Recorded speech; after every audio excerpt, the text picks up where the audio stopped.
ផលិតផលខ្មែរគ្រប់គ្រងដល់កីឡាករខ្មែរបាទអញ្ចឹងក៏កីឡាករខ្មែរគឺគ្រប់គ្រងនៅផលិតផលនំខ្មែរដែរ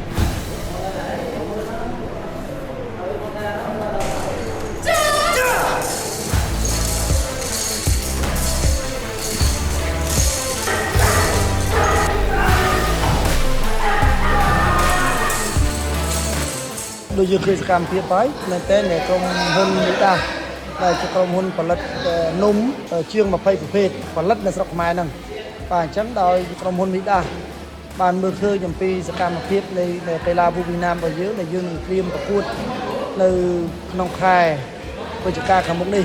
បាទសម្រាប់នៅកម្រិតដែលហៅថាការប្រកួតអាស៊ីលើកទី6អញ្ចឹងការចូលរួមរបស់ក្រុមហ៊ុនហ្នឹងគឺក្រុមហ៊ុនបានចូលរួមចំណែកជាការដល់នៃការលើកទឹកចិត្តតាមរយៈដែលនំដល់កីឡាកររបស់យើងដែលនំនេះមាននៅគុណភាពមួយល្អបាទជួយគ្រប់គ្រងទៅដល់ហៅថាសុខភាពរបស់កីឡាករយើងបាទហ្នឹងគឺការជួយរបស់គាត់ផ្ដល់ជូនទៅដល់កីឡាករហើយគាត់ក៏មានជួយជាកញ្ចប់ថវិកាសម្រាប់គ្រប់គ្រងបាទទៅដល់ដំណើរការនៃការប្រកួតរបស់យើង